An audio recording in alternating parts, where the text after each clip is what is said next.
Firstly, the team at Danos, Marme and I would like to welcome you to our online discussion event, The Lessons of Lockdown for In-House Lawyers, How to Create Efficiencies in the Future. So hi everyone, I'm Marme and I head up the in-house legal team at Danos. I will be your moderator for today. So before I begin, I would just like to give a quick overview of how the legal market has fared during the lockdown period. So I'd say that out of our three disciplines, so we do legal, risk and compliance, I'd say that legal's probably been the most impacted by the pandemic. Although since August, we've seen a significant uptick, which is very positive to see, and that is both looking at new assignments coming through and also new candidates looking to move on the market.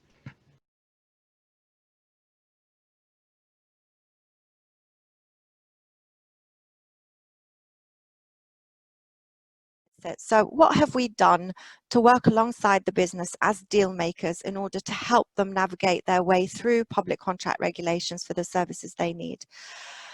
Well, broadly speaking, there's two sorts of areas that we looked at. First of all, if we are looking at awarding contracts for real estate or infrastructure deals, the financial services exemption doesn't apply. And that's a reality that the business have to face, which is you've got to sit down, look at your requirements and go out there and tender. We work very closely with them to understand their objectives, the priorities within their objectives and the timescales and what the bottlenecks potentially are in order to be able to advise them on the best route to take. If we're looking at a procurement in the context of corporate services, so we're not looking at going out and appointing a service provider to help with our business operations or investments, it's more to do with the corporate services. So your in-house corporate services, IT being the most prevalent and obvious one, and particularly within business continuity and disaster recovery, we took a slightly different view. So even though you can't claim that you have an emergency or an urgency that requires or that justifies you going through a commercial procurement or a direct contracts award, what we do is we take a step back and we look at advising the business in more of a commercial sort of lens. So we take a risk-based approach and we go through a liability matrix where we look at the value of the contract that we're awarding, and if it's only slightly above the threshold, and or if, for example, there is a fairly limited market for that work without that much of an appetite, or the market's really busy and suppliers know that they could get that kind of work fairly easily, then we essentially decide what option we're going to take and whether we're going to go with a PCR compliant procurement depending on the outcome of that analysis and that assessment. And the other thing that we do is not only take a commercial view of the outcome or the decision that we make, as we work with the business fairly closely to help them understand their roles and responsibilities as evaluators of bids. That takes the pressure off them, because if you are working at full capacity, the last thing you want to do is have to think about running a procurement or leading on a procurement when essentially you could just be putting your technical knowledge into play and feeding back on the performance of those bidders to the business. So we've established a very strong procurement function that's part of the legal department so that we could advise on complex legal matters or complex regulations. We could devise a strategy for the business, we could advise on it, we could introduce a commercial or risk liability matrix that helps them make decisions and take risks that are well informed. And we encourage them to understand that that process essentially allows us to be accountable for our decision making within the investments forum. Everybody talks about environment and sustainability. We need to start thinking about public procurement, transparency, equal treatment in the same way. There's a lot to be said of the maturity and experience that you get when you've hit your 10 to 12 year PQE mark onwards.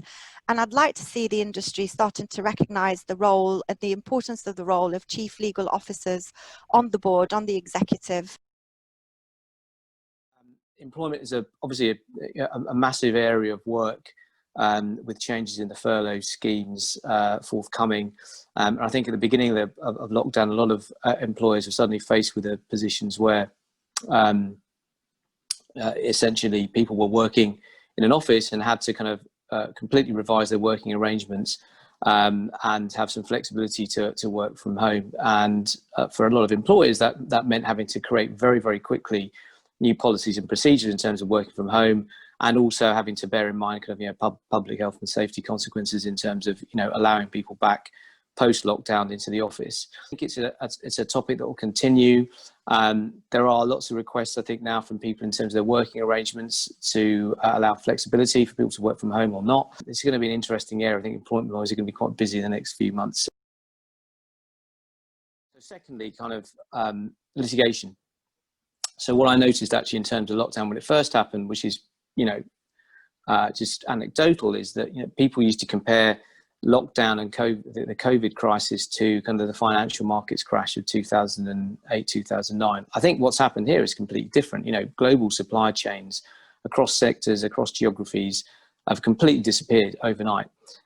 So, lots of people have had effectively to look at quite aggressively, I think, at their balance sheets and look at, fundamentally cash in that we have in through the door. I'm going to take a look at my contractual obligations. And actually, if this is a contractual obligation I don't want to have to maintain now because I don't have the money, I'm going to try and see what I can do to hold on to that cash. So it's created a quite a potentially forensic approach to things like force majeure clauses, where people look at those clauses and people have been relying on those clauses to see if they can get out of contractual obligations. Essentially to preserve money in the firm and try and minimise the amount of outgoings. The second bit of the litigation piece is going to be kind of litigation funding. I think we're seeing a lot more of that now. We're seeing a lot more firms providing litigation funding for other firms who fundamentally don't want to kind of look at their contractual obligations. Just give you a sense of reg change. Brexit, LIBOR, MiFID, PSD, EMEA, SFTR. Massive bits of legislation impacting all sorts of areas of business. And when you've got a small institution and they impact you, that really imposes not only a stretch on your resources in terms of people doing the work, but your technical knowledge and your ability to keep up to date. Each of the regulators, both in the UK, EU, globally, whether it be US, they're constantly barraging us with regulatory announcements and requirements. And the challenge is that that's backward looking, and then you've got forward looking, which is, again, we've got that word Brexit coming up, open banking, operational resilience, and prudential things like CRD5. And that's forward looking. So, you've got to start to ask yourself, how do you keep on top of all this? How do you track it? How do you understand the impact? And how do you implement it? And I think many of us are used to, reg change frameworks. Some of us have the pleasure of, as I've said, having very dedicated teams to do that, technology to support it. But when you work in a smaller institution such as I do, you don't have those resources available. So you try to create a framework that really tries to manage the best you can. And so maybe just some thoughts and apologies, this may be obvious to most of you, but we try to keep it really simple. Why are you tracking reg change? Well, it's simple. You're trying to satisfy legal and regulatory obligations and governance. Secondly, how do you go about horizon scanning to understand what's in what's being announced and what you're subject to? So we use law firms, we use technology, we use third-party service providers. No surprises, but who tracks that? I mean, those bits of legislation I've just given you, that's just the primary legislation. By the time you get to secondary legislation, it becomes an inordinate tracking exercise. And then thirdly, how do you impact that?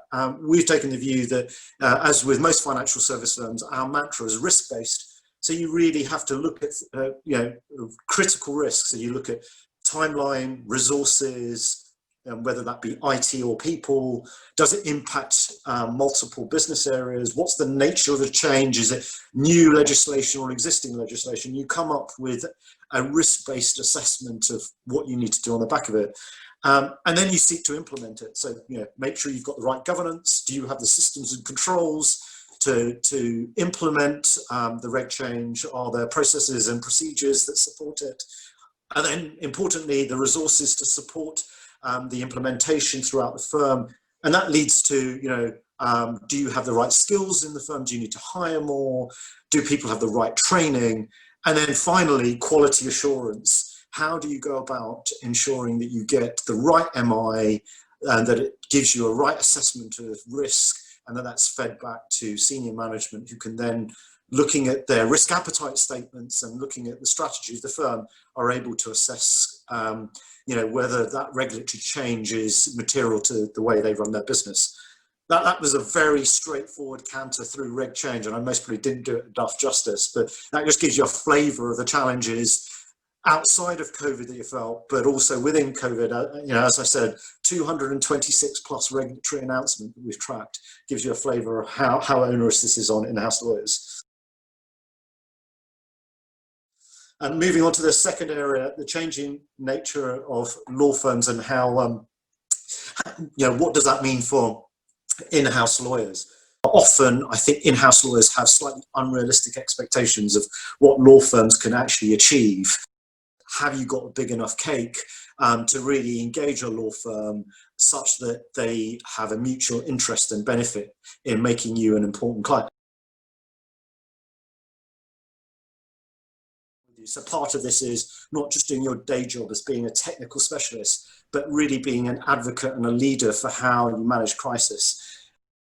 Go back to basics, and having young kids and other responsibilities really helps you just get a sense of perspective. Yes, we're all finding these challenges, but you do need to look after yourself as well and make sure that this is not a sprint. This is very much about a marathon, and having the time to focus on mental well-being has really been important for teams, but the organisation as a whole. So the question says, do you think the fintech sector will continue to grow out further in Europe in 2021, and at what rate in comparison to the UK? So Isan, over to you. Wow, that's a good question. I think it kind of comes back to my my kind of the point I made in terms of funding. You know, London is a big a hub for fintech, and you know the government's encouraging that, and there are lots of kind of fintech firms that are kind of building here and growing here. So the UK, I think, is relatively friendly in terms of the regulatory environment, but I think the challenge is going to be essentially what is the path to profitability. Seema, do you have any tips on the best way to support the legal team, or to support your legal team specifically with career development whilst working from home? I have a career development plan for each of my trainees. And within those career development plans, we have very broad objectives that we set so that we are able to move flexibly, and they don't feel like they've missed the opportunity to hit a certain objective if they haven't achieved it. You know, for example, if I say we're going to get you to do mainly private equity fund reviews, they don't get to do that. We make it a little bit broader so that they get that opportunity, and I try and sort of give them a little bit of a mixed bag. So it sounds really obvious, but I try and get them involved in a little bit of transactional work, a little bit of projects work, and a little bit of corporate work. That way they're not getting too strong in one skill set or too familiar with one type of work and not getting the benefits of the softer skills that they pick up from the other work.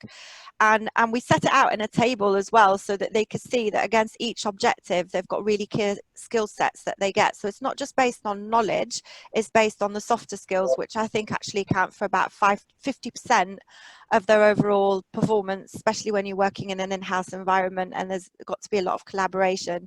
I do try and map out the company ethos against those objectives as well. It's like working together, being forward-looking, and customer sort of focus. So these are sort of the client ethos, and I try and incorporate that into their plans and objectives. Within the team meetings, we try to think about ways that we could motivate each other. We talk about things that are not work-related, mental health issues. It's really important actually for them to be able to feel that they could do that. So it's really just making sure that we strike the right balance between giving them emotional support and mental health support when they need it, as part of a group together because of the challenges of COVID, but ensuring that they feel that they've still got a plan that they can work towards, and empowering them as well, giving them opportunities to go into meetings and lead them. I'd say finally, a massive thank you to Seema, Bhavesh and Isan for their wonderful insights into the legal market at this time.